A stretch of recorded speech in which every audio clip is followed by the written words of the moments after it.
Feeling ko kasi ang asset ko, eyes ko, sa mata. Parang yan yung sexy, yung mata ko. So parang kahit na anong korte ng katawan ko, sexy pa din. Kasi nasa mata. Oo. Yan ba yung nagugustuhan sa'yo ng mga ex mo? Mata-mata lang. Ang sexiness, it's within siya. Nasa sa confidence mo siya kung paano mo ipapakita yung sarili mo in front of so many people. Oo, sa mga iniwan mo, ano masasabi mo? Deserve. Charot lang. Hindi, syempre, for sure mapapadaan yan sila sa EDSA. Makikita talaga nila yon. Alam nyo na kung sino sinayang nyo. Hindi ka naniniwala dun sa you complete? Hindi. Kailangan kumpleto ka muna bago ka sumabak sa relasyon.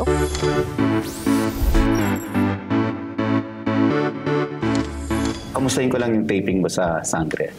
We have been training for it. Kami, almost every week kami nagda-training ng wushu.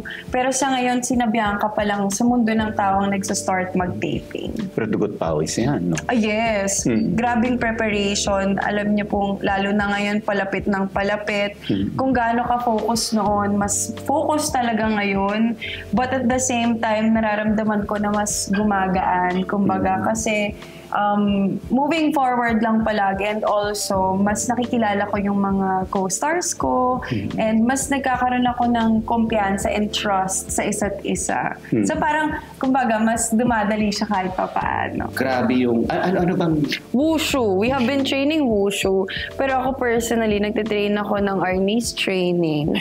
Yes. Ang sakit mo. Masakit, mabigat, pero kasi pag dumating na sa taping talaga, mas mabigat yung sword talaga namin. So, as early as now, sinasanay na din kahit papaano talaga yung sarili na to handle a sword.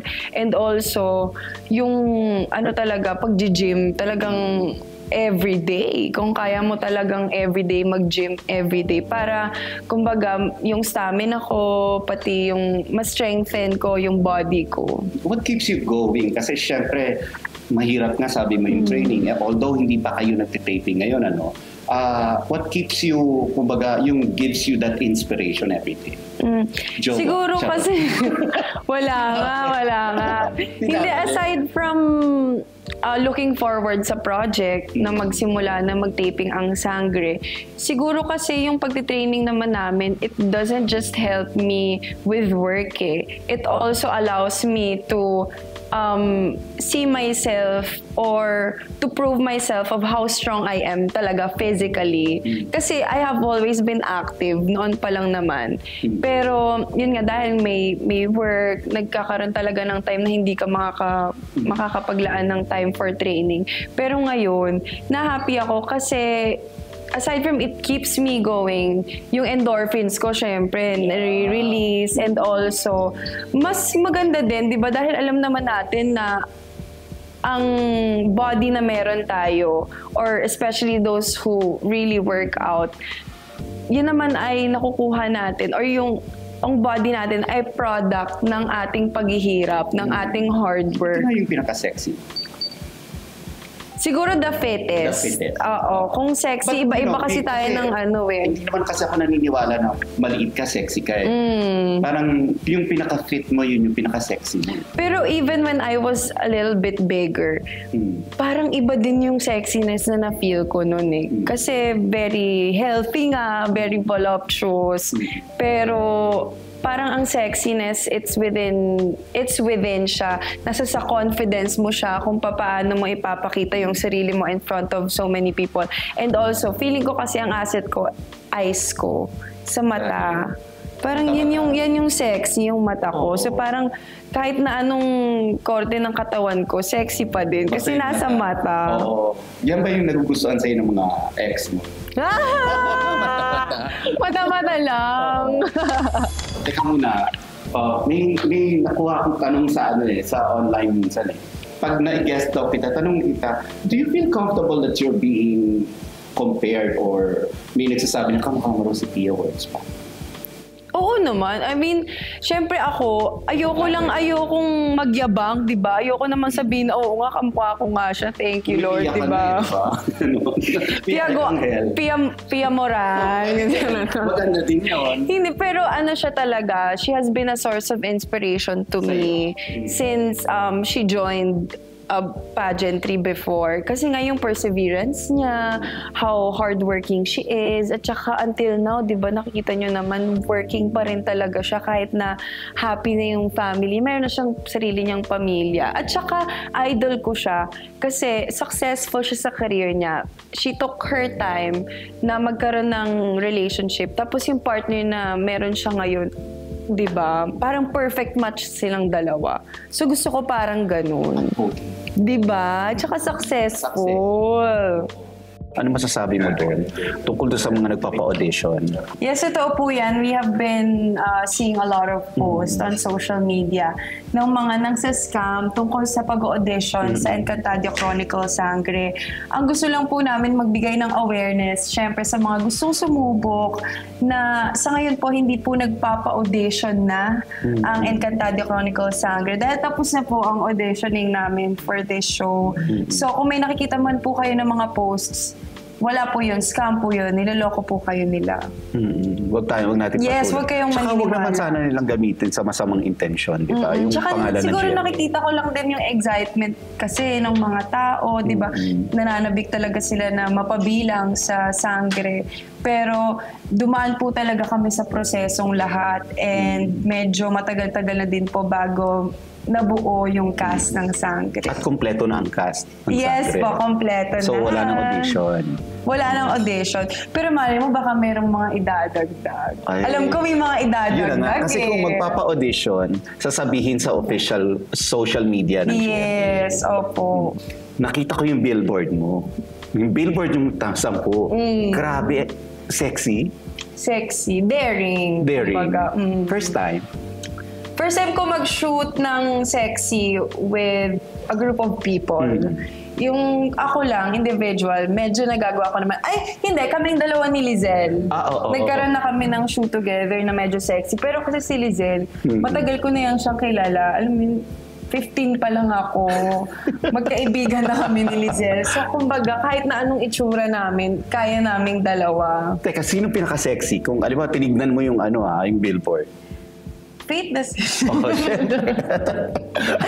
syempre, binibuild up ko lang yung sarili ko. Parang ako na to, sige. Diba? Tsaka achievement yun. Mapasama ka talaga sa labas ng GMA na na billboard. Hindi naman. Pero yung dun sa malaki, first time ko. Yung mga maliliit doon. Nakikita ka naman na doon, di ba? Meron naman. Pero yung malalaki, iba yun eh. First time yun eh, di ba? Hindi, pero kung sa sexy, ang pinaka-fit para sa akin si Angel. Si Angel. Yes. Kasi noon pa lang, sa totoo lang, yan din si Angel, matagal na kaming friends niya. Pinaghirapan eh. Nung time na yun, medyo malaki-laki pa ako. Tapos palagi ako nagtatanong sa kanya na, anong ginagawa mong diet? Anong kinakain mo? Kasi sa totoo lang, parang talaga kumain si Angel, parang kargador. Sorry for the term. Sorry for the term. Angel wala akong sinasabi. Angel, I love you. Alam naman niya yan. Pero kasi si Angel, kung kumain talaga. Ilang rice? Kanin. Ilan? Hindi ko alam, pero kanin, 2. Kaya niya Totoo po. Sa liit niyang yun? Yes. Talaga yung mabilis yung metabolism ni Angel. Saan niya nilalagay yun? Hindi ko alam sa kanya. In the morning, alam mo yun. In the morning. Charot lang. Hindi, pero kasi bukod doon, si Angel, din siya, focus din siya. Kasi, syempre, napabilang siya ngayon sa Running Man. So, a lot of cardio, workout.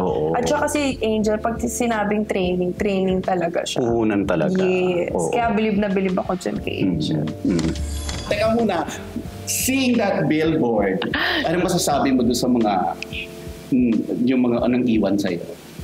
Nang iwan? Ako nang iiwan. Hindi ko sila iniiwan. Sa mga iniwan mo, ano masasabi mo? Deserve. Charot lang. Hindi, syempre, for sure mapapadaan yan sila sa EDSA. Makikita talaga nila yon. Alam nyo na kung sino sinayang nyo. Happy ako. Oo naman. because I feel blessed sa ibang area ng buhay ko. Parang, kumbaga, yung love life, madali na yan eh. Madali na yan. Ang yabang ha. Hindi naman sa madali na yan, pero kung gugustuhin ko, makukuha ko siya. Pero yung mga opportunities na meron ako ngayon, parang once in a lifetime experience to. And also, nabigay na sa yung blessing eh. So, dapat, kumbaga, sa lahat ng pamamaraan, ginagawa ko pa rin yung best ko para, kumbaga, mapatunayan sa sarili ko at sa mga taong nagtitiwala sa akin na deserving ako of the position, di ba? At saka, speaking of blessing, kasi di ba nung December, you were able to meet your dad. Yes. Simula nung maliit ka. Hindi na kita kaiyak eh. Okay na. So, Happy ako, yes. Plus, you have sangre. Diba? So, parang... Hindi naman na kailangan masyado din ng jowa. Alam niyo po yun, dumating din naman ako sa point na ilan yung jowa ko. Ilan yung jowa? Hindi naman sa maraming jowa. Ano na? Ako talaga naliligaw. Hindi si Buboy, syempre nasa Korea siya ngayon. Very busy.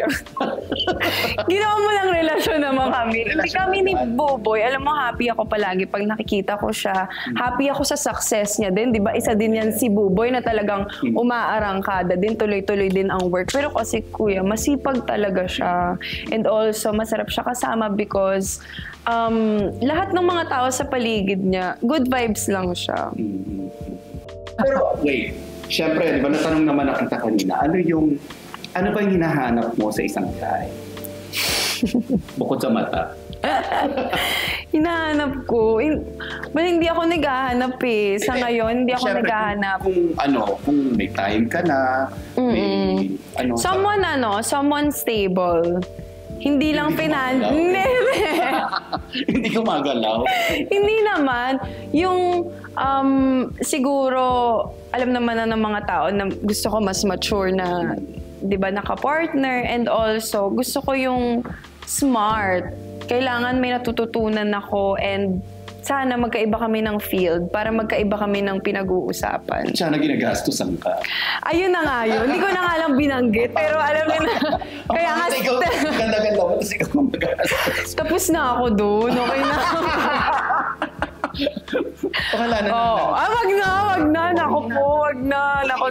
Baka yung mama ko napapanood. Sabi niya, ba't di mo sa akin na lang ibinigay? Diba? Oo. So, of course, what will make you get out of this singlehood, singles love, ganyan? Siguro kapag nakuha ko na yung success na tinatry ko talagang i-work on. Which is?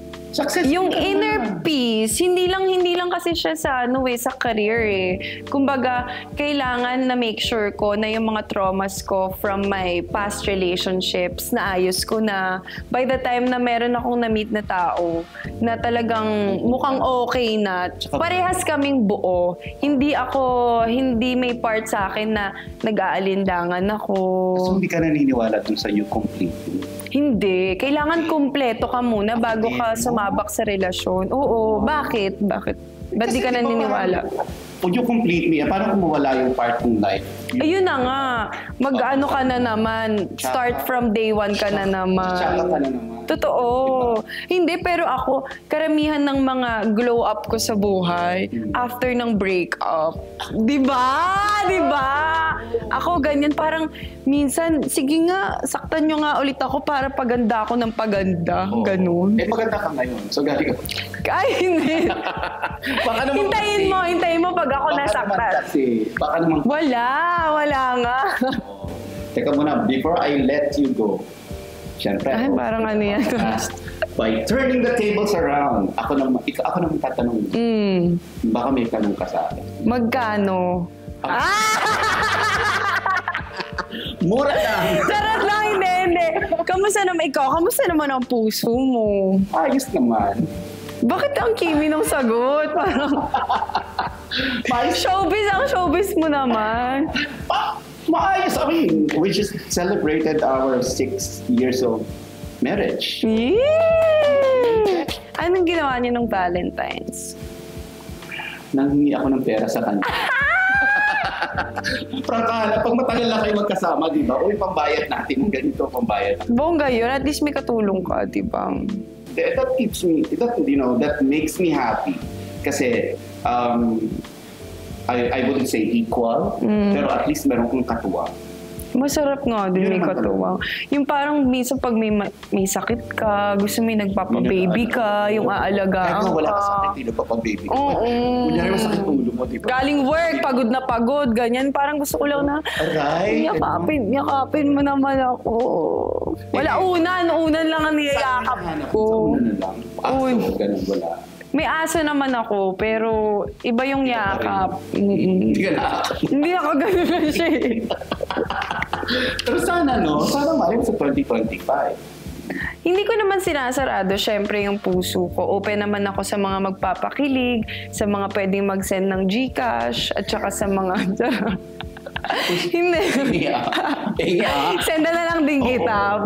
Kasi palaligan ito. Pero Faye, thank you very much. I'm so proud of you. Thank you, Grabe. kuya.